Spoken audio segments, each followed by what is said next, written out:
Sometimes that loneliness is like the fuel for the really amazing travel experiences. And sometimes people in places you're traveling to engage with you so much more if you're by yourself. And when you're with a partner, it can be easy sometimes because you're getting your needs for connection met. And over time, maybe you don't connect as much with the community versus being by yourself where you have to go out and meet new people. And you're going to get like deeply embedded in that community in a way that sometimes it's easier not to if you're in a couple. This is Debbie, and welcome to another episode of The Offbeat Life, where I speak to inspiring individuals who ditched the norm to become location independent. We'll learn how to create sustainable laptop lifestyles from the experts that will help us achieve freedom from our 9 to 5. Hey listeners, have you ever thought about starting your own podcast? Lucky for you, I have created a new site that will help you learn how to launch, grow, and monetize your own show. I offer one-on-one mentorship programs, and I'm launching an ebook, How to Create a Profitable Podcast, that can help you take your podcast from hobby to profitable business. Visit howtocreateapodcast.com to learn more. Again, that's howtocreateapodcast.com. See you there. In this week's episode, I'm really excited to speak with Amanda and Ryan, who are the hosts of the World Wanderers podcast. They created the World Wanderers as a way to share their travel adventures, to encourage and inspire other people to get out and see the world, and to have great conversations with like-minded people. Listen on to find out how Amanda and Ryan are able to travel more sustainably as full-time remote entrepreneurs. Hey everyone, thank you so much for joining us. I'm so excited to be here with Amanda and Ryan. Hey guys, how are you? Hey Debbie, thanks for having us. Hey, we're excited to be here. Thank you for being here. Can you tell us a little bit more about you both and why you live an offbeat life? Yeah, so we are Amanda and Ryan, and our main thing is that we're the hosts of the World Wanderers podcast, which is a podcast about long-term travel, working location independent, and kind of just every weird thing we have going on in life. But yeah, I guess our story and why we have a bit more of an offbeat life is that when we finished college, we both graduated in 2011, and that's where we met. We both had this strong desire to go traveling. We went on this really long, really cool backpacking trip. And for us, it was like this break of life before going to real life type of thing that's kind of common. And on that trip, we both fell in love with traveling. And we were kind of like, how can we go back to real life? And that kind of passion continued. And there was some corners and twists and turns and work and all sorts of stuff in between there. But we kind of fell in love with traveling in our 20s and decided that we wanted to make a life that we could incorporate travel into. And so starting in 2016, we've been living and working as nomads. So we've been, from the southern states to Asia to Canada to Mexico to Central America, and now in Panama, where we're basing ourselves now, traveling and working from all over the world, which I think is a little bit offbeat. That is definitely offbeat. And one of the things that I usually get from a lot of people, especially when they hear stories like yours, is how did you prepare for this, right? Because most of us are told to go to school, get a job, and so forth. And for most people, this is not usually the first go-to, right? Is to just backpack and leave and then work remotely. How did you both get to the point where you can actually make this more sustainable for yourselves? Yeah, absolutely. It was 100% a journey for us. It kind of came from having done 2 big backpacking trips with a stint of work in between that we weren't super passionate about. And we started asking ourselves, how can we make this more sustainable? On our second backpacking trip, I turned 25, which I'm almost 31 now. So it's 25 feels so young. But at that point, it was oh my gosh, I'm having this quarter life crisis and I need to figure out something that's more stable than just going traveling and spending all my money and then coming home dirt broke and needing to take whatever job I can and working to pay off, debts and stuff from my travels and then save and go again. There must be a better way to be able to travel in a more long-term fashion. And so Ryan and I strategically moved out of the city that we were living in at that point, which was Calgary, Alberta, and we moved into a little mountain town. So we kind of looked at how we could create a more like a happy lifestyle or like a lifestyle that we liked a little bit more. And what we did is we both got jobs that didn't require a ton of our mental energy. So I worked in a retail store, Ryan worked in a cafe. The jobs paid all of our bills, but it gave us a lot of time outside of work to really think about like what our next move was. And in that period of time was when we started the World Wanderers, and we started having these deeper conversations around travel, meeting more people who were also traveling. And it took probably, I guess it was pretty close to a year and a half before we made our way into the US. At that point, Ryan had a work visa for a job he was doing. I did not. So I was kind of thrown into this like digital life right there. Like, hey, you need to figure out how to work without being able to work like in a store, in a restaurant, or in an office or any physical location. And basically from there, we just started building. And one of the things that was really helpful for us being from Western Canada, where it's super expensive, was knowing how to travel and being able to go to these locations that were much more affordable than our home country. And so people think like, oh, you must be like super wealthy to be able to travel. But I mean, we spent tons of months in really affordable Asian countries, which really helped us like build up our remote work and start creating this lifestyle that we have now.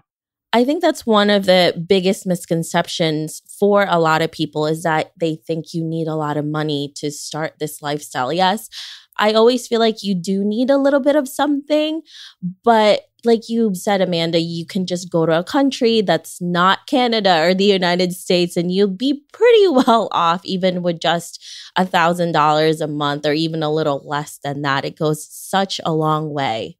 Yeah, it really does. I think that like $1,000 a month number is a really good one because that's the type of salary that if you're trying to live and work on $1,000 a month in LA, in New York, in Atlanta, in Calgary, Alberta, it's going to be really challenging.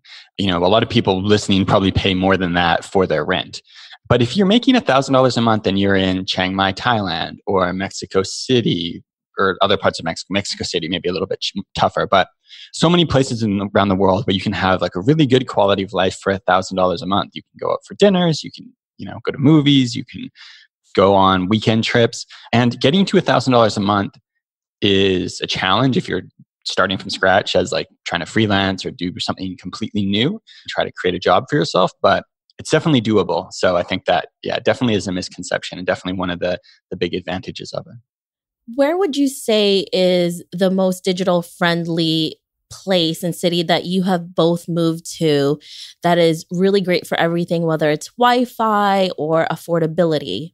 So I think that the first thing that jumps to my mind is that there's a lot of really digital friendly places now. I think that maybe 10 years ago, it was like the world was in a place where some places really weren't digital friendly. We just spent some time traveling in Costa Rica and traveling around to some smaller towns in Costa Rica, definitely not great for digital work. But like, even if, as long as you don't have to do video calls, you'd be fine. But really any major city, any like capital city or big city is going to be pretty good most places around the world. But right at the top of the list are places like Chiang Mai, Thailand. Other places in Thailand, they have really good Wi-Fi. The food is amazing and it's affordable. The rent is great. Bali, Indonesia, there's amazing co-working spaces. Again, great food, healthy lifestyle. Wi-Fi is good as long as you're in the right place. And then I think I would say that there's a lot of great places in Mexico as well. And Mexico is a place where you can get good Wi-Fi, amazing food, awesome travel experiences, and also stay kind of close to home. Yeah, and Mexico is so close to the United States and Canada, and it's probably a lot less time to travel if you want to dive into that. In the beginning, it's probably a little safer. Yeah, it's so cool, really, like being there. I think, like, if you're from Florida or you're from Texas, going to Mexico City, going to a lot of places in Mexico are way, they're quicker and more affordable than going to like Seattle or Portland, right? Like people think of it as like almost this other world, but you can find really affordable flights from a lot of American cities. You can get down there really quick. And once you're there, you can find an apartment. You can stay for 6 months. It's really easy to get set up. And the lifestyle is just, so much higher in terms of the value per dollar you're making. I know that you guys travel more long term. How do you usually find the places that you're going to be staying at, your apartments, etc.? Yeah, that's a great question. Usually we land on a city based on either something that we've heard from other people that we know who work in travel, or maybe from like our own research or a blog or something like that. So once we find the city, we always start by booking an Airbnb. And if we know we want to stay there pretty long term, like a couple of months, we usually book the Airbnb for about like 2 to 3 weeks. That's usually, in our experience, has been like a good amount of time to find somewhere to live. One of the things about finding somewhere to live in a country that's not your home country, and I think this probably applies even to your home country, is it's really nice to be able to go and look at the place, just because homes are built differently and rental agreements work a little bit differently everywhere. And so it's nice to be able to go and like have the conversation with the landlord and see the space and that sort of thing, get a feel for it. So we always do like Airbnb to start and then find places to live. And it's very different depending on the city and the country, really. In the US, we've used like hot pads is one that we found, like sublets, or kind of like that, I guess, longer term than Airbnb, but shorter term than like a year-long lease type thing. We've used like just going around to places and looking where it says like for rent or going to leasing offices. Here in Panama, we actually worked with a real estate agent, which is like super common for finding rentals. That was something we'd never done before. In Mexico City, we used Internations, which is a really great like international website where you can go find hubs of the city that you're in. Sometimes we've done like longer term Airbnbs. So every city has different regulations around Airbnbs. So sometimes you can get Airbnbs for like 3 to 6 months because of regulations in a city. So honestly, it really depends on where we're going. And it usually just takes a little bit of research, but our first like stop is generally Airbnb. And we're not sponsored by Airbnb. We just genuinely love them. It's like Airbnb, if you're listening to this, sponsor. Yeah, if you want to sponsor us, we're down because we love you. Yeah, it's like our dream sponsor. Well, that's the main thing, right? Another great thing about the digital age is that you can do all of these things. You have things like Airbnb to really help you out, because otherwise before it would have been a lot of footwork for you to go from one place, real estate agent or real estate office, to the next to really look for something. And now you can do this from anywhere. Before you even move there, you get a little taste of what it's really like. For sure. Yeah. And you can budget for it.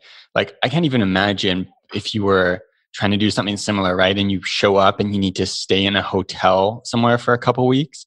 Like, that's going to, like, staying in a hotel for 2 weeks is typically going to cost more than like 2 months of your rental in a lot of places. So yeah, it's such a blessing to have that as an option. Have you guys ever tried house sitting at all? I guess you could say in one sense that we haven't tried because we haven't ever done it. There was a point in time where we did a few interviews on our podcast where we talked to people who were house sitting as kind of, another means of extending a long-term trip. And a few people who had really good experiences with it, like whether they were animal lovers and got to go take care of some pets at a house. So we talked to some people who were having really good experiences, and we thought like, oh, hey, we're going to give this a try. And we were in our 20s at that point, like 26, 27, I think, and gave it like a bit of a try, like applied to house sit at some places and just didn't really like have that much luck. And kind of we're just like, hey, you know what? Airbnb is pretty affordable. We like the flexibility it affords us. We're not going to keep worrying about this. But it is something we've heard from a ton of people who have done it and had really good experiences, and had it's a really cool and interesting way to get a different experience of a city if you're staying in someone's house and maybe taking care of their animals, taking care of their plants, that type of thing. But yeah, we haven't tried it or actually done it ourselves. Yeah, I mentioned this because one of my friends is actually doing this right now. And everything that she's been doing lately, she's here in New York City. And because of all of the house sitting that she's doing, she's only going to be spending $300 in 3 months, which is crazy if you think about it in New York City. That's nuts. Yeah, that's insane. Incredible. That's amazing. Yeah, we have some friends who have done quite a bit of house sitting and they really enjoyed it. I think one of the key things for house sitting is that you do have to be pretty flexible, especially to start. And then I think after you build a reputation, then I think a lot of opportunities start to come your way. Like I'd signed up for one at Trusted House Sitters, I think, and I was building like my profile out and I was like, man, like I don't have any reviews or anything. Like I've got lots on Airbnb, but it's kind of like this sort of like almost when you go into your first job, like you've got to get somebody who will like take a chance on you to get that first review. And I think to get that, you have to be willing to be like, oh, you need somebody like in this city at this time. Yeah, we'll go do that. And I'm a little bit like, I plan a lot for the both of us because it's definitely one of my strengths. And so I feel like it's always like, oh, but we already have plans at this time. So yeah, I think being like a more go with the flow person might be a good fit for that. Yeah, absolutely. I think that's one of the things because she also didn't have any experience and it was all like last minute stuff and it really worked for her. So I was like, wow, that's amazing. I guess also you're building up recommendations and all of those things as you do that. So that's pretty amazing to me when people do something like that and they barely spend anything for like months and you're actually living in a house. Yeah, that's so cool. And I think, yeah, especially if you get like a bunch of good reviews on one of those house sitting sites, then it's almost like this asset, like money in your savings account that isn't actually financial because you kind of know like if you want to, you can find somewhere to stay without paying much money. Absolutely. Now, you guys travel quite a bit. What do you do with travel insurance? Have you ever found something that's really comprehensive? Yeah, so we are lucky to be Canadian, which makes it a lot more straightforward for us. But yeah, we always have travel insurance because it just gives us a lot of ease of mind, not needing to like worry about the complexities of it. But yeah, it does make it a lot easier, just the fact that we have kind of a public health insurance to start with. You guys are super lucky because I'm an American and we definitely don't have that. And especially as a digital nomad, it can be such a headache to find out the different requirements that are needed when it comes to health insurance. That's why I'm really glad that I found Integra Global and their comprehensive plans. They don't ask their members to build a plan because how do you know what we're going to need when we're traveling all over the world? Their insurance covers it all and everything is built in. So if you guys want to know more about travel insurance, check out integraglobal.com and see how they can give you the coverage you'll need and maybe some you never knew you would because that's so important right now. Yeah, absolutely. We definitely recommend traveling with travel insurance for sure. And actually, so being Canadian, we're not like covered in the US. So we have to get travel insurance when we go to the US. And Ryan actually had to have his appendix removed in an emergency surgery while we were down in the US like 4 years ago. So if that's not a good enough reason to get travel insurance, I don't know what is. Absolutely. And I think we often think about travel insurance as like, oh, if your baggage is lost, those things are great if you're traveling for a week or two. But especially with you guys, since you are digital nomads, it's so crucial because you don't know what's going to happen. And especially if you're in a different country, it's so scary. Yeah, and especially if you're trying to like start off as a nomad and do something more entrepreneurial and you don't have like something to fall back on. Yeah, any type of medical emergency comes up, knowing that you're covered for that. And it's also helpful too if you're a digital nomad and you're traveling with, like for us, we're traveling with our computers, we've got an iPad, we've got podcast equipment. And so we found a travel insurance that covers theft for like a decent amount off of electronics. So that gives us a lot of peace of mind too, knowing that like, hey, if something got stolen, we don't need to like empty out all of our savings to replace all of our equipment that we need to do our jobs. Yeah, that is such a great idea. And I think we don't think about that enough for sure. Now, when you guys have been doing this, you've been traveling for quite some time, you've been digital nomads for a few years now. What has been the biggest setback that you've both encountered and how do you usually deal with them? That's a good question. I guess I'll go first and I'll let Amanda go after. For me, when I think about the biggest setback, I don't think there's really been for us that I can remember like any one large setback. I think that the experience for me and maybe for us, and I think maybe other digital nomads as well, is kind of like this experience of like maybe you're trying to run in sand. And so it's like sometimes you get like a few really good strides and you're like making a ton of momentum and then you like fall on your face and then you like start slipping and you're like, oh, I'm going backwards. What's happening? This like experience of trying to build a steady income when you're relying on a bunch of different things, I think is always like up and down. So like we've both had kind of like contract jobs or freelance jobs that we've had and then lost that we didn't like plan to lose and things like that, which kind of create a budget challenge. I'm trying to think of anything else like the big setbacks. Does anything come to mind for you, Amanda? No, and I feel like we should knock on wood because we haven't had anything like super bad happen to us while we've been traveling. So we're really, really lucky and fortunate with that.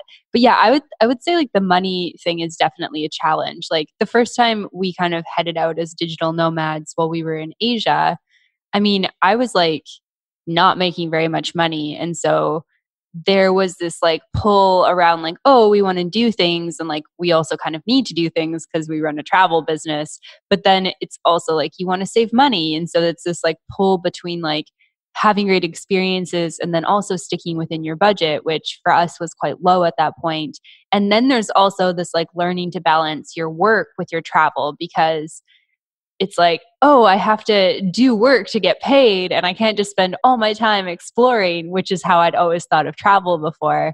And then there's like, oh, you get into a role and then the role is not there anymore. You finish a project and you kind of have to learn to budget your money based on like, oh, I'm doing this project this month, but it's not there next month. And so that can definitely feel like hard sometimes. Like we've certainly had the conversation around like, should we just go back to Canada and get full-time jobs and like take our 3 weeks paid vacation?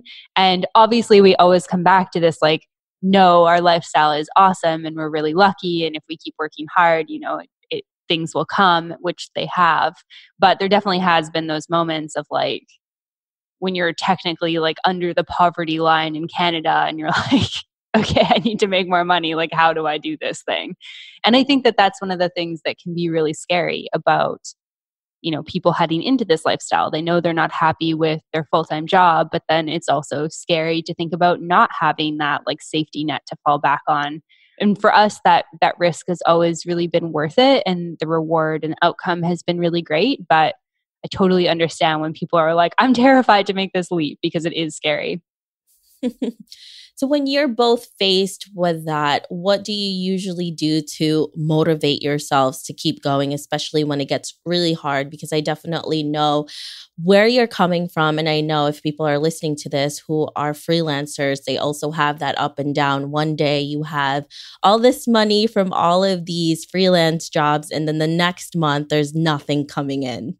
Yeah, so I think for us, something important has just been trying to like build balance into our lives. Like I think we both notice like what we're doing really affects the way we think about our lives overall. So we really try to find a good balance of going out, exploring, having activities in the places that we're going and visiting.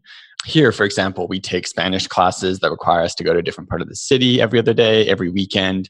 Sometimes during the week, we'll go on like a hike, we'll go to a new area, a new part of town and get to explore that. And that, I think, experience of like being somewhere new and digging in and finding more out about the place you are, I think always energizes us and makes us feel like, okay, like I get why we're doing this. Because sometimes when it's been like 4 days and you've been in your apartment building just working, you're kind of like, why am I not just doing this at home? And you kind of lose a bit of that spark for the travel that was really a motivation.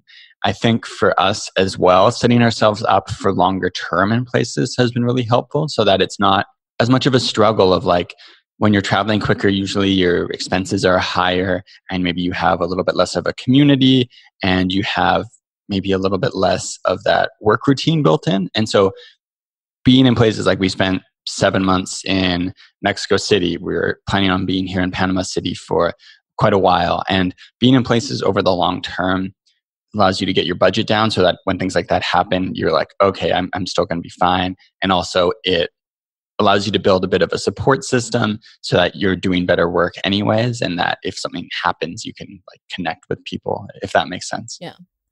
One of the things that I really love to talk about to people like you and Amanda, Ryan, is mental health when you're constantly traveling. I know for people who are doing this solo, there's a lot of loneliness that happens throughout your whole journey.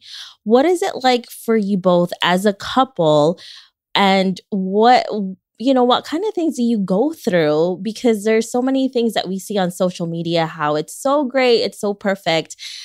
But what is it like behind closed doors? What do you both have to go through as a couple in this journey? Yeah, that's a really good question, and something that's definitely been an evolution for us. I think it really comes down to good communication, which is not something that like we just innately had, many years ago. It's something that we've actively worked on, because I think that the times when you're not communicating what you need to your partner are the times where you build up this resentment, and then it comes out over something stupid like, I don't know, a spill on the kitchen floor, or, the toilet seat being left up, or something that's so dumb. And then the other person's like, what on earth is wrong with you? And then you have to have this conversation where you unravel like all this stuff that's been bothering you. So we really try to have like open, clear communication. And that really helps us too with the fact that like there's lots of places we go to where we don't have friends other than each other. I think too, we make an effort to meet other people. So like, for example, we're going to a language school right now. They have activities after class every day. And so we try to go for like happy hours, or, on one of the things that they offer, go to like meetup type events and stuff like that, so that we can connect and meet other people. And then for us, it's also been like a big journey to understand each other's personalities. Like Ryan's definitely more naturally introverted. I'm more naturally extroverted. So something that was really challenging for me when we first started traveling together was Ryan would be like, I just don't really want to like talk and hang out right now. Like I just need some time to myself. And I was like, oh, like, did I do something wrong? And, part of this is being like young as well, because we started traveling when we were, 21 and 22. But something for me has been like really learning to understand like, oh, okay, it's not about me. Like he just needs some space, and finding my own ways to like fulfill myself on my own, or to recharge. So having our own like personal kind of activities and things that we like to do has been really important.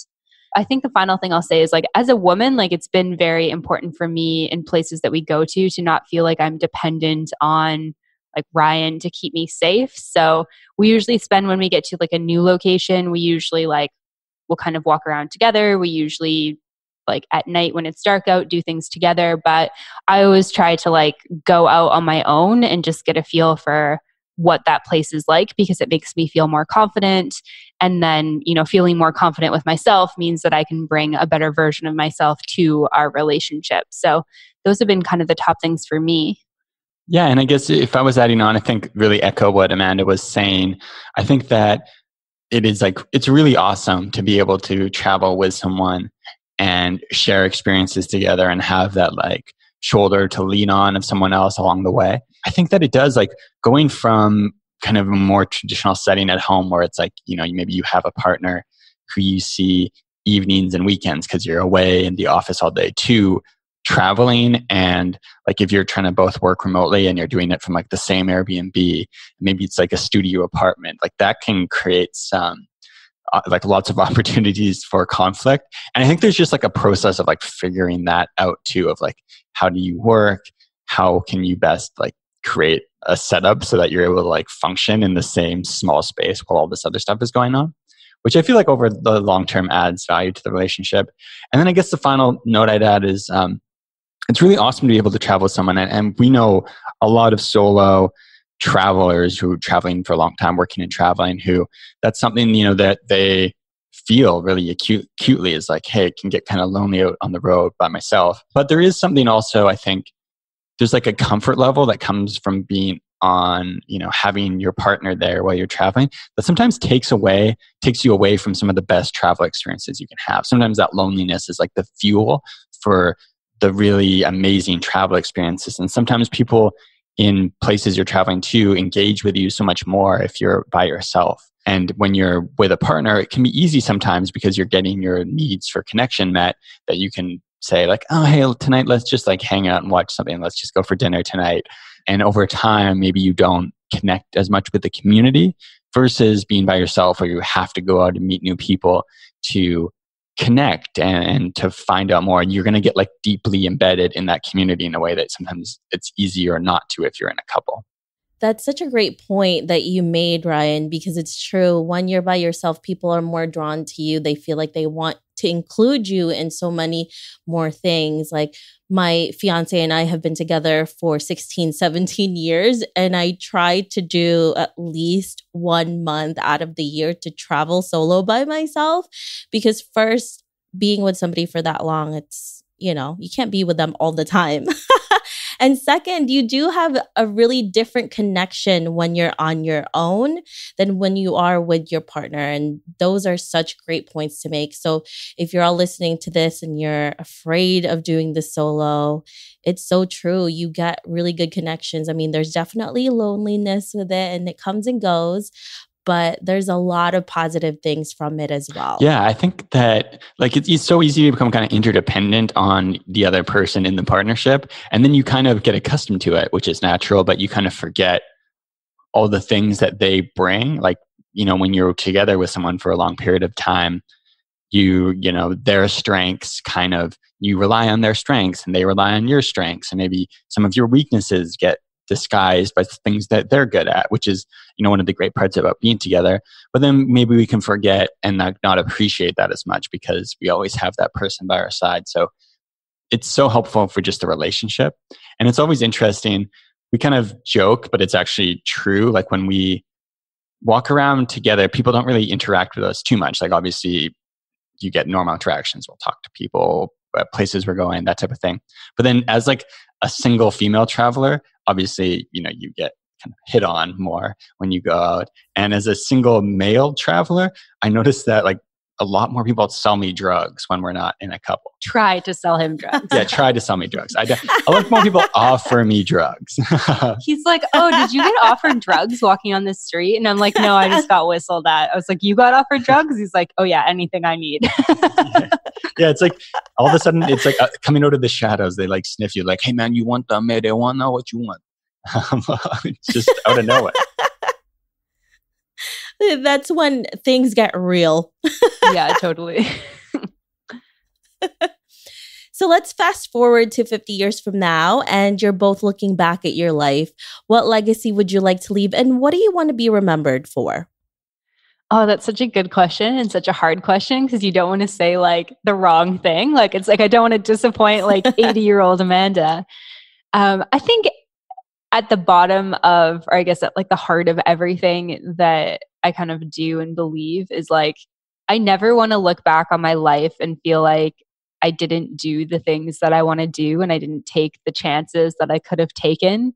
And I feel like I'm so fortunate in, where I was born and the family I was born into and the circumstances that I have to be able to travel the world. And I feel like it's like, I want to take advantage of being able to meet new people and see other cultures and try new foods and all that good stuff. And so I think that I really just want my legacy to be like people remember me as somebody who like lived life fully and completely and, took those chances and took those opportunities and had adventures and that sort of thing. Yeah, I think for me, when I think about that, looking back at my life, I've always kind of, maybe not always, but approached life with the idea of like, we're kind of here at like an all-you-can-eat buffet, right? There's so many opportunities to try things and you've got to balance out this, trying new things, but not getting stuck on any one thing and not getting too full off any one part of that buffet. And so I want to look back on my life and just, see that I've lived my life my way and not been swayed by what other people think I ought to be doing with my life, whether that's getting a job at a big company or making a ton of money or like buying a big house or doing all those things. Like having a family and having really meaningful connections with other people is important. And that's something I want to look back on as well. But also just looking back and knowing that I prioritized my values and that I did the things I wanted to do, when I wanted to do them because they were important to me and not because I was trying to, impress anyone or not trying to live up to some type of role in society, but more so just because I was true to my values and true to my interests. I love those types of goals and legacies that you both want to live. And I always feel like whenever I ask these questions, the same question to my guest, there's always one thing similar. It's really living outside of that little box that people kind of give us, from the start, and really learning how to live the life that you really want to live, which is amazing. And that's why I love interviewing, people like Amanda and Ryan, is because we have this similarity when it comes to that. And it truly is an offbeat life that you both are living. Oh, well, thank you. So are you guys working on anything currently that is really exciting to the both of you? Yeah, we've got a couple of things on the go. I don't know when this is going out, but it's the start of January 2020. And we are getting ready to launch a digital nomad series. So talking a little bit more in depth about these types of conversations. Most of them are going to be on our Patreon feed. So specifically for our Patreon supporters. A couple of them will be on our main podcast feed, but most of them will kind of be behind the scenes type content. So we're really excited about that. We're going to have some interviews and be talking to some cool people. We've got a ton of cool episodes coming out for the World Wanderers over the next couple of months. So excited about that.